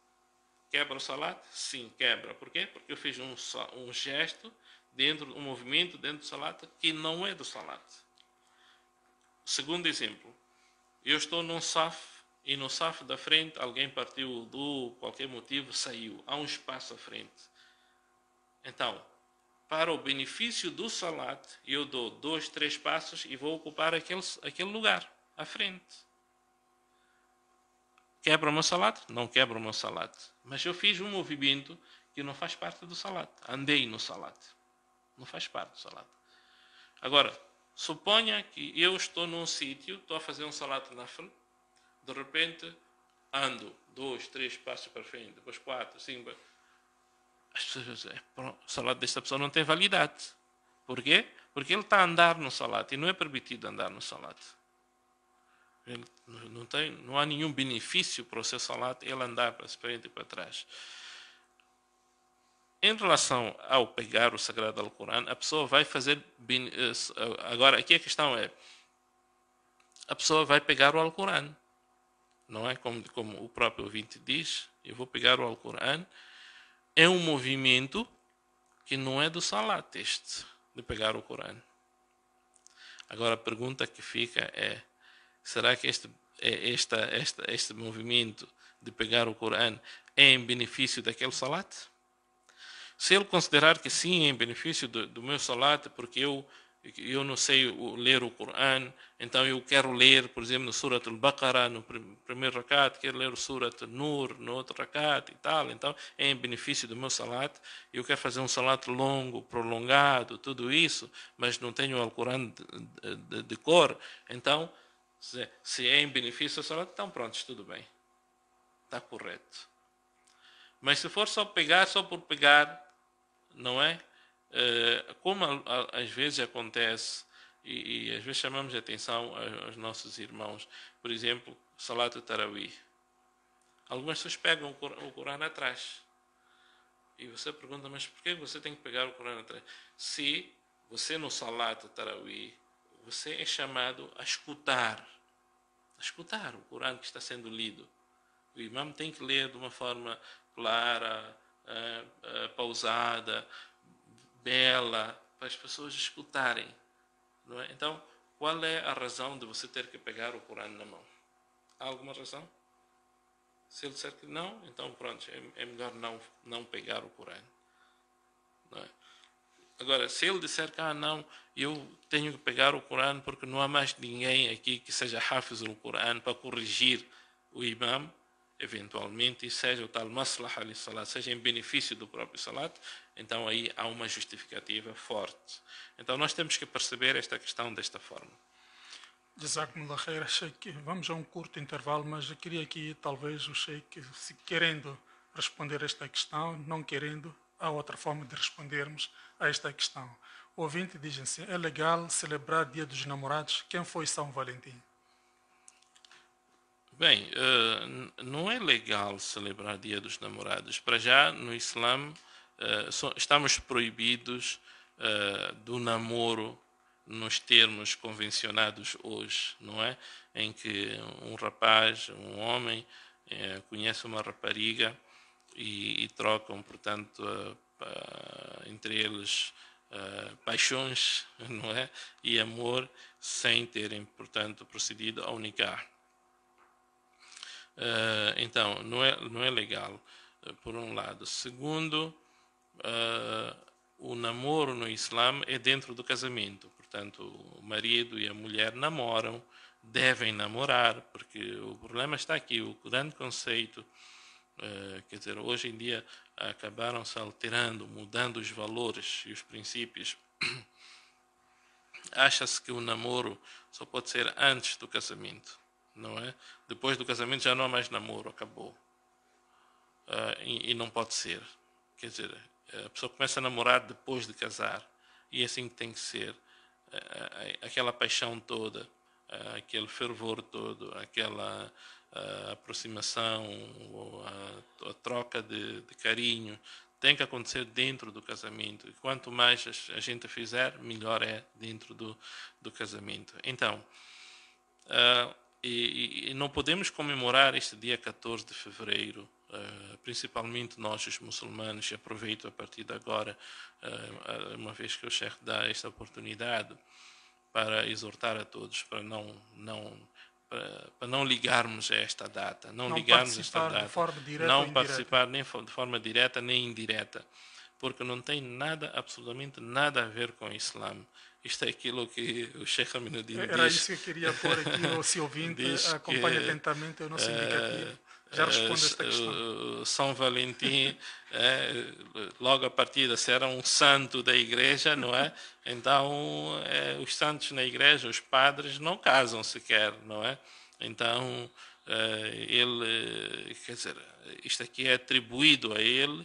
No entanto, não tem nada a ver. Se a gente for a investigar hoje quem era São Valentim, se calhar nem existiu o próprio São Valentim, não é? E outros dizem que não, ele ajudava lá as pessoas no exército e tal, a trocarem coisas de amor e não sei o que mais.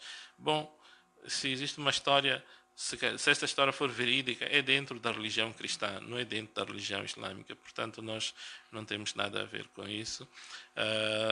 O Islã ensina-nos a valorizarmos o amor, a paixão no nosso dia a dia, a partir do casamento, e por isso, quanto mais cedo o homem e a mulher casarem-se, melhor, porque começam a desenvolver essa paixão, começam a desenvolver esse amor, essa troca de carinho desde muito cedo, e no dia a dia eles devem aperfeiçoar, trocando presentes todos os dias. E muitas vezes a gente pensa que o presente tem que ser um iPhone. Se não podemos oferecer um iPhone à nossa esposa, então não demos presente. Não, o presente pode ser um doce, um presente pode ser todos os dias a gente trazer algo diferente, não é? Fruta, flores, enfim, nós próprios comprarmos roupa interior das nossas esposas, oferecermos coisas sensuais, não é? Que fazem com que as nossas esposas sintam que, bom, meu marido tem muita atração por mim, tem muita estima por mim, e, entretanto, o grande problema é que nós, quando nos casamos, enfim, acabamos esquecendo e deixando todas essas coisas para trás e ficamos à espera das datas comemorativas de outros povos. Para quê? Não. Nós temos o nosso próprio ensinamento, não é? Então vamos cumprir com os nossos ensinamentos. Sheikh, só para terminar ainda esta questão, para irmos a um curto intervalo, e para aqueles muçulmanos que promovem ou vendem produtos e serviços alusivos a esta data? Em primeiro lugar, aconselhar a mim e aconselhar aos meus irmãos que tenhamos temor de Allah subhanahu wa ta'ala, que não sejamos nós o meio de promover a promiscuidade, promover esse tipo de coisas, mesmo que a gente diga que não, estamos a ganhar dinheiro com isso. É somente nesta altura que ganhamos dinheiro, mas não podemos. É como aquela pessoa que diz que não, eu com cerveja eu ganho mais dinheiro, então vou fazer negócio da bebida alcoólica. Quer dizer, assim não estamos a contribuir para espalhar os bons princípios, os bons hábitos, as boas tradições. Antes, pelo contrário, estamos a contribuir para a promiscuidade nas pessoas, na humanidade, e isso é muito mau. Que Allah nos salve de sermos contribuintes para o mal. Vamos a um curto intervalo, regressaremos daqui a aproximadamente 2 minutos. Esperamos contar ainda com a sua audiência desse lado. Até já.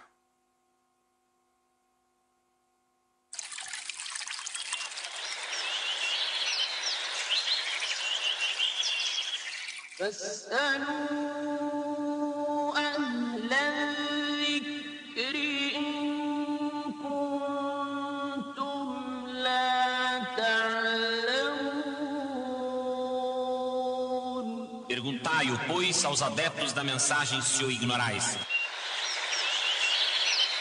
E porque nós não estamos habituados à morte, cada vez que ela chega, cria um susto por aqueles que ficam. Cria um trauma. A mulher no estado menstrual pode abater o animal e é halal, não há problemas nisto. São Valentim era um santo, que não tem nada a ver com isto. Isto é outra ornamentação de Shaitan. São Valentim foi um santo da igreja. Ele próprio talvez nem casou, nem namorou. Mard bana, fard bana, aurat bani, khandan bana. Se um homem mudar a sua vida, então é uma pessoa que muda a sua vida. Mas se a mulher mudar a sua vida, a mulher comportar-se como uma mulher de din, então ela consegue mudar toda a sua casa para o din. Saber não ocupa lugar. Um lugar onde você pergunta e os aliens respondem.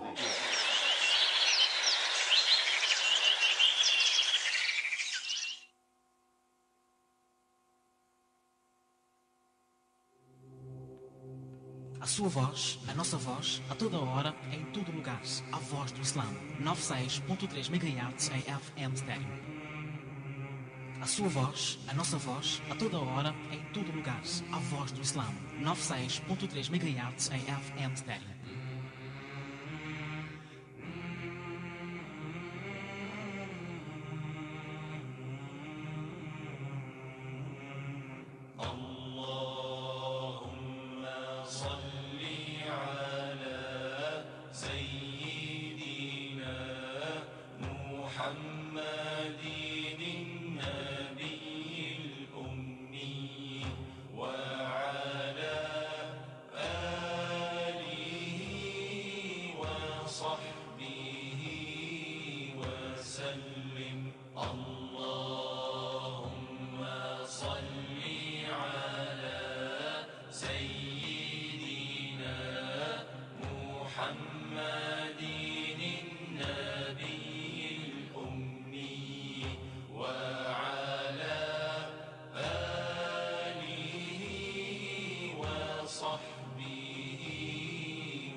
وسلم اللهم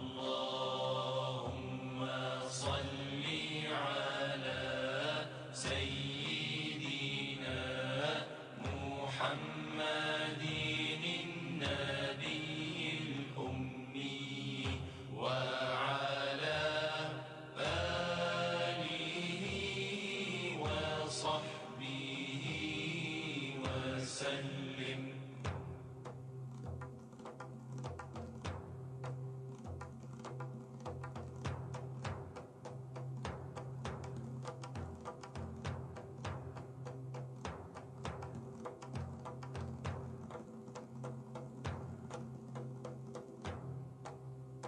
اللهم صل على سيدنا محمد النبي الأمي وعلى آله وصحبه وسلم 96.3, a voz do Islã, a voz da comunidade muçulmana, a voz do povo moçambicano.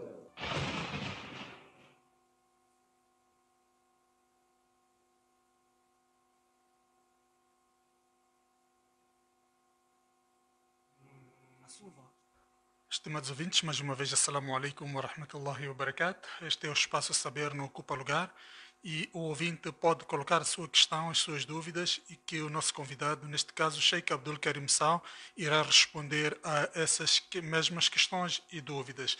Ligue já 82 62 73020. 82 62 73 020 e estará a participar deste programa. Da mesma forma que pode enviar SMS e que também estará a participar deste programa. Sheikh, tenho aqui muitas questões de nossos ouvintes através de SMS. Um dos nossos ouvintes questiona acerca, portanto, do Qibla. Ele diz assim, é uma questão muito longa. Até que ponto o comprimento do Qibla garante a perfeição do Salat? Esta é a primeira questão. Comprimento quer dizer o quê? Mas tenho aqui uma chamada de voz, vamos atender essa chamada. Aliás, perdemos já esta chamada. Quer saber, o comprimento do Qibla garante a perfeição do Salat, seguir rigorosamente a direção do Qibla, e isto, portanto, tem alguma coisa a ver com a obrigatoriedade de Salat. Mas tenho aqui a insistência de ouvinte em linha. Vamos a este ouvinte. Assalamu alaikum, ouvinte em linha. Wa alaikum salam wa rahmatullahi wa barakatuh. Com quem falamos? De onde nos fala? Mayra de Chamangolse. Sim, a irmã Mayra, pode colocar a sua questão? Sim, queria saber, se estivermos entre irmãs muçulmanas, chega a hora de salat, podemos fazer salat? Estando entre mulheres muçulmanas, podem fazer salat na hora de salat? É essa a questão? Perdi o contacto desta ouvinte, mas acho que ficou essencial. A questão que se coloca nestes casos é se as mulheres, estando entre elas, podem fazer salat em jamaat. Mas ela está na insistência, vamos ouvir dela mesmo. Sim, ouvinte em linha? Sim, perguntava, queria saber se estivermos entre irmãs muçulmanas e chega a hora de salat, podemos fazer salat todas juntas e uma das meninas pode dirigir o salat ou não? Correto, é tudo? Sim, é tudo. Jazakallah pela sua participação. Sim, é permissível. Mas antes disso, Sheikh, tenho também a indicação de mais um ouvinte em linha. Mas pode continuar, Sheikh, perdemos esse contacto. Dizia que é permissível, estando um grupo de mulheres e chega a hora de salat, elas querem fazer o salat, podem fazer o seu salat em jamaat, não é? Com uma delas, portanto, a dirigir o salat. Não há, portanto, nenhum é obrigatório impedimento. ter que fazer o salat, neste caso. É obrigatório fazer o salat, mas a questão que ela coloca é se podem fazer em congregação, em Jamaat. Ok. Esta que é a questão. Então, eu dizia que é permissível, sim, que elas façam em congregação, e é permissível, naturalmente, se vão fazer em congregação, tem que alguém liderar esta congregação. E a pessoa que tiver mais conhecimento entre elas, que tiver maior número de capítulos do Sagrado Alcorão memorizados, então é essa pessoa que deve dirigir a oração, sim. Voltando à questão anterior, Sheikh, o ouvinte que fala acerca do Qibla, ele questiona até que ponto o cumprimento do Qibla garante a perfeição do Salat. E a segunda questão que ele coloca ainda acerca do Qibla, ele diz, caso um masjid foi construído num certo contexto, portanto, período e conhecimento das pessoas na época, e com o tempo for notar-se que está virado para uma certa direção, assumindo que o Qibla na altura era assim, mas descobre-se que agora o Qibla não está naquilo que se pretende. Isto tem uma diferença de 180 graus. Como lidar com essa questão, tendo em conta que os responsáveis não querem mudanças? É sim, o posicionamento para a direção da Qibla é um dos requisitos. Portanto, aqui eles chamam de shurut, condições básicas para que o salat tenha validade. É como ter a roupa limpa, ter o corpo limpo, ter o local limpo, não é? Estar dentro da hora de fazer aquele salat. E são considerados pilares, não é? Condições básicas para que o salat tenha validade. Portanto, o conhecer a posição do Qibla também faz parte desses pilares. De tal sorte que, se a pessoa não estiver virada para o Qibla, o seu salat não tem validade, não é? E neste caso particular, não é, dessa mesquita que faz referência, que foi construída tendo, portanto,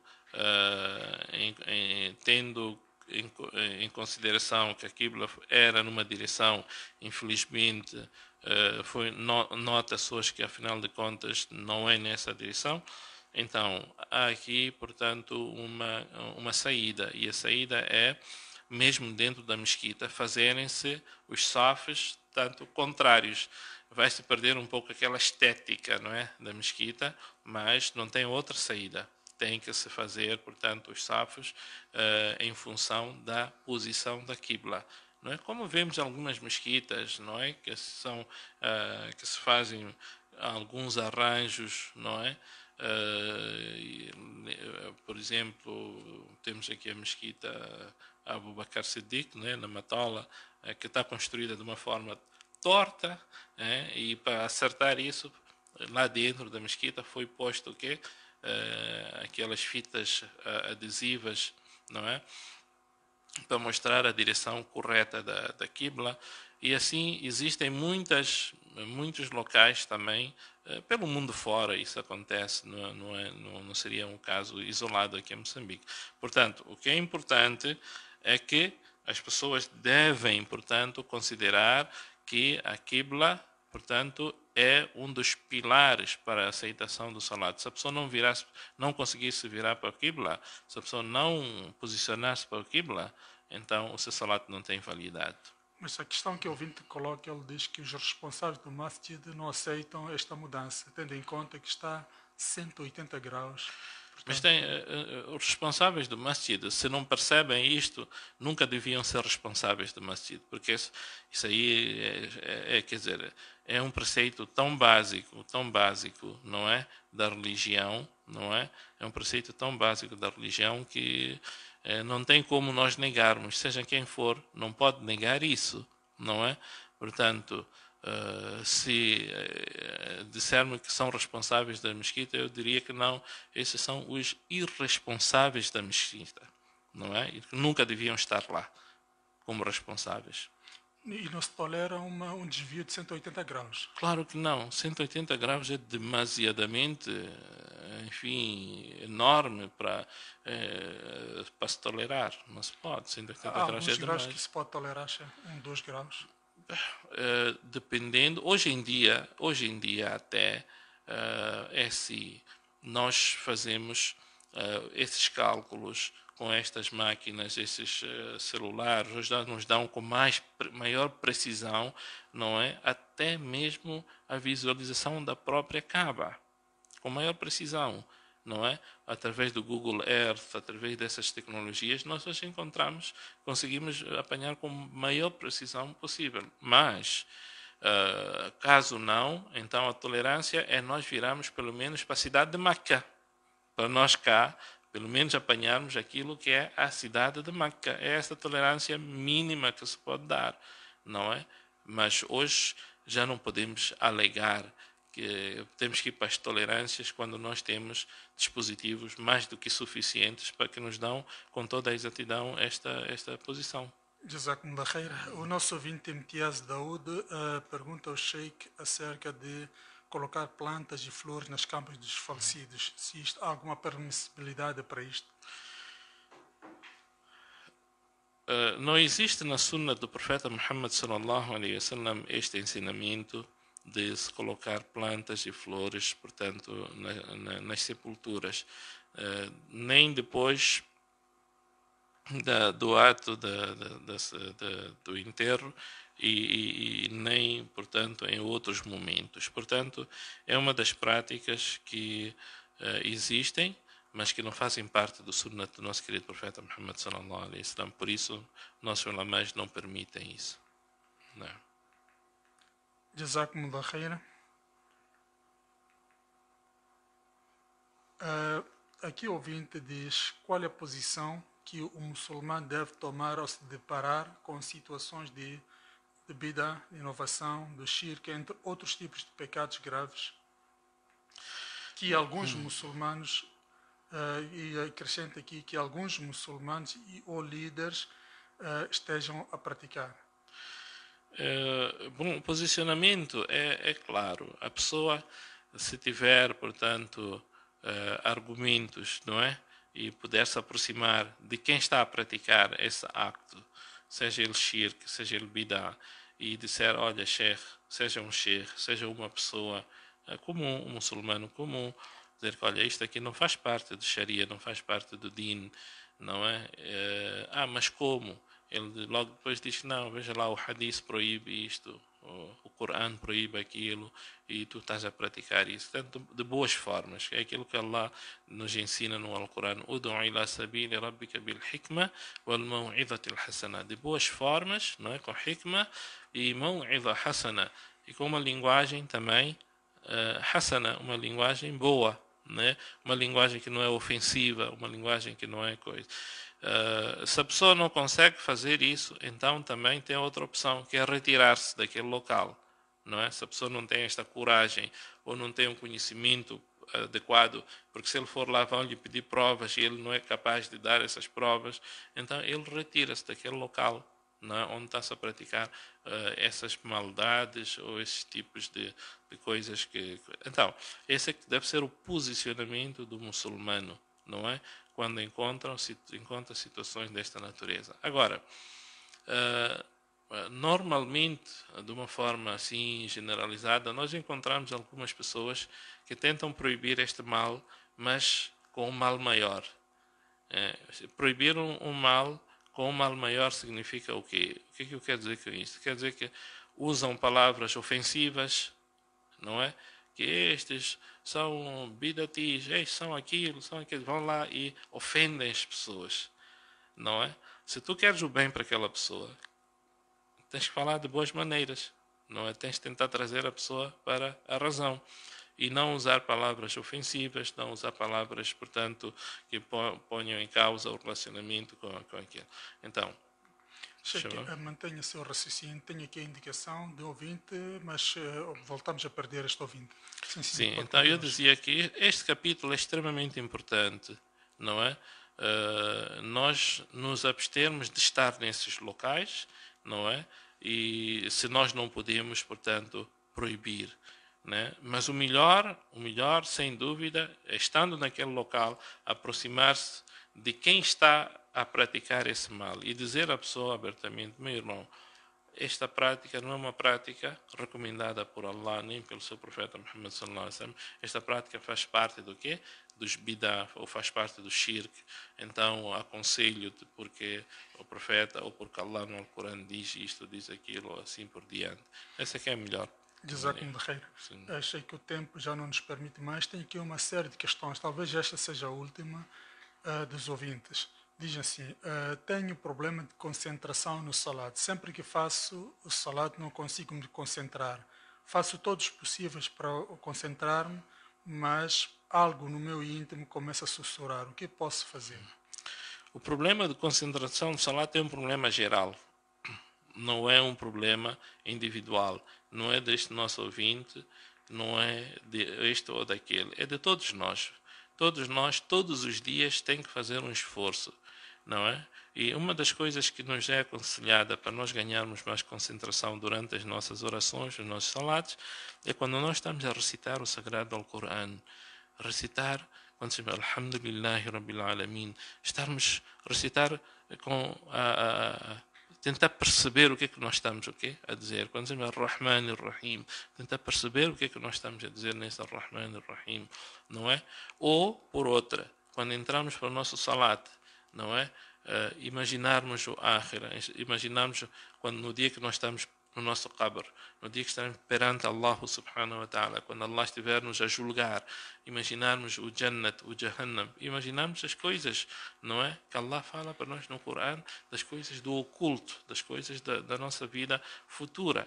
É isto que nós temos que fazer quando estivermos no salat e não vaguearmos pelo nosso mundo, não é? Pela nossa vida terrena, e lembrarmos dos nossos negócios, dos nossos compromissos e esse tipo de coisas. Não. Pensar mais para Allah, virar para Allah. E a recitação do Alcorão é extremamente importante. Enquanto estamos a recitar, então, quando estamos a fazer o dhikr Subhana Rabbiyal Azim, Subhana Rabbiyal Azim, e tentamos levantar um bocadinho a voz para nós próprios ouvirmos o que nós estamos a recitar. Isso também ajuda bastante coisa. Também, como forma de criarmos maior concentração no nosso salat, é nós fazermos o maior número de salatos facultativos possíveis. Não é? Não, porque muitas vezes nós também chegamos no masjid, fazemos 4 rakats, fardos, acabou, fazemos dua, levantamos, fomos embora. Já não há 2 sunnats, já não há 2 rakats facultativos, não há 4 rakats facultativos, já não fazemos muitos rakats facultativos. Não. É bom chegar antes, se calhar, do adhan, ou logo depois do adhan, fazemos 2 rakats, mais 2, mais 2, mais 2, até a hora do salat. Salatos facultativos ajudam bastante ao quê? A criarmos concentração para os nossos salates obrigatórios. Jazakumullah khair. Sheikh, só temos 2 minutos. Eu gostaria que nesses 2 minutos Sheikh pudesse falar de uma forma muito resumida, que é a violência doméstica. Sheikh, a violência doméstica em algumas sociedades tornou-se uma coisa que não se fala dela, não é? Principalmente quando se trata da briga entre casais. E há um termo que se usa muitas das vezes, dizem que na briga entre casais não se deve meter a colher lá, não é? E esta não seria uma forma de desresponsabilização desta questão da violência doméstica, principalmente do homem contra a mulher? Jazakallah, Sheikh Yunus levantou uma questão que não é para ser falada em 2 minutos de facto, né? É porque é uma questão de extrema gravidade, esta questão da violência doméstica. Muito em particular fez referência à violência do homem contra a mulher, que tem sido a maior parte das situações e dos casos que nós acompanhamos. O Islã ensina-nos uma coisa extremamente importante. Eu fiz referência quando recitei Ar-Rijalu Qawwamuna 'ala an-Nisa, que os homens são responsáveis pelas mulheres, não é?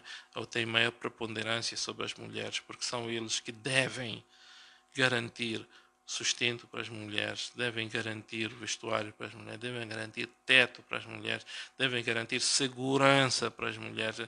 Então, se este homem que deve garantir segurança para a mulher é a primeira pessoa a molestar a mulher, então, onde é que está o seu cumprimento daquilo que Allah lhe dá como um dever? Ar-Rijalu Qawwamuna 'ala an-Nisa. Ele é a primeira pessoa a molestar a mulher fisicamente, a molestar a mulher psicologicamente, a molestar a mulher de todas as formas possíveis. É grave. Isto é extremamente grave. E aquilo que o profeta Muhammad sallallahu alaihi wasallam também nos disse no seu último khutbah, quando fez o último hajj: Ittaqullaha fi nisaikum. Tenham temor de Allah no que diz respeito às vossas mulheres. Tenham temor de Allah no que diz respeito. Porque vocês foram tomar estas mulheres, não é? Não é? Foram tomar em nome de Allah. Vocês tomaram essas... Ora, se ela não tem pai, se não tem irmão, se não tem tio, se não tem pessoa que lhe possa defender, então fiquem a saber que o defensor dela é Allah. Fiquem a saber que o defensor dela é Allah. E Allah está a ver a injustiça que você está a cometer sobre a sua mulher. Então tenham temor de Allah no que diz respeito às vossas mulheres. Por isso, Rasulullah sallallahu alaihi wasallam diz: khairukum li ahli. O melhor entre vocês é aquele que é melhor no tratamento da sua esposa. É quem trata melhor a sua esposa. Wa ana khairukum li ahli. E eu, entre vocês, sou a pessoa que melhor trata a sua esposa. Então, Rasulullah sallallahu alaihi wasallam ensinou-nos, deixou este din claro, justo, não é? E é por isso que no Islã não existe essa coisa bater a mulher. Onde é que se bate na mulher? Bate-se onde na mulher? Qual é o sítio que se bate na mulher? É na cara? É no bumbum? É onde se bate na mulher? Não se bate em mulher. Esse homem que bate na mulher é um homem fracassado. Não pode bater na mulher. A mulher, se cometeu alguma falha, cometeu qualquer coisa que seja, errou isto, aquilo, existem formas de resolução de quê? De problemas. Chamou-se os pais, chamou-se os irmãos, chamou-se os tios, chamou-se os familiares, chamou-se os chefes da zona. Se não se conseguiu ao nível micro, ao nível familiar, depois vai avançando para outros níveis. É assim. Aconselhar-se a pessoa, aconselhar-se. Violência contra a mulher é a pior coisa que pode acontecer, que um homem pode fazer contra uma mulher. A pior coisa. É um acto de grande chantagem, não só de grande cobardia. Porque esta mulher não tem como se defender. Ela não tem como, está ali dentro do quarto, está ali dentro da casa. Ela só vai sofrer. E o homem que faz isso é um grande cobarde. Por quê? Porque ele sabe que não... como dizem, em briga de casal, ninguém pode meter a colher. A vizinhança vai ouvir, ninguém vai dizer: não, é entre marido e mulher, deixa eles resolverem sozinho. Quem disse deixa resolver sozinho? Não deixa resolver sozinho. Não deixa resolver sozinho. O Corão não está a dizer deixa resolver sozinho. Está a dizer que o quê? Tem que haver alguém que seja idôneo, que seja justo, que vai sentar e vai perceber o assunto deles, por mais melindroso que seja esse assunto, por mais profundo que seja esse assunto, vai perceber e vai dizer: olha, minha irmã, atenção, não é assim, tens que fazer assim. Meu irmão, não é assim, tem que ser. Mas bater, não se bate na mulher. Mesmo o termo que Allah usou no Sagrado, wadribuhunna, e batei nelas. Então o profeta sallallahu alaihi wasallam, darbatun ghayra mubarrih. E até deu o quê? Deu exemplo, miswak. Darba, uma batida, ghayra mubarrih, que não fere. Aí pegou no miswak e fez assim, miswak, aquela mulala que usavam nesse tempo, assim. Ghayra mubarrih, algo que não fere. Então como é que nós hoje criamos hematomas em mulheres? Hematomas. Significa que a nossa cobardia ultrapassa todos os limites. Portanto, ittaqullaha fi nisaikum. Digo, tenham temor de Allah no que diz respeito às vossas esposas. Porque vocês tomaram as vossas esposas em nome de Allah, então vocês devem tratá-las como Allah manda que vocês tratem as vossas esposas. Jazakumullah khairan. Jazakumullah khair, Sheikh Abdel Karim. Fazemos doar para que Allah subhanahu wa ta'ala aceite de ti este sacrifício em prol do Islã e prolongue a sua vida, a sua saúde e esteja sempre ao serviço pela causa do Islã.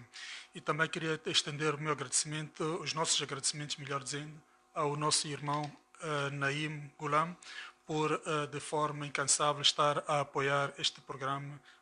E também a todos os ouvintes que nos escutaram, foi um grande prazer poder estar convosco. Meu nome é Yunus Zacaria e apresentei e produzi este programa e Eu espero voltar a nos cruzar nas próximas edições deste programa. E até lá, fique na companhia da Rádio A Voz do Islã. Assalamu alaikum wa rahmatullahi wa barakatuh.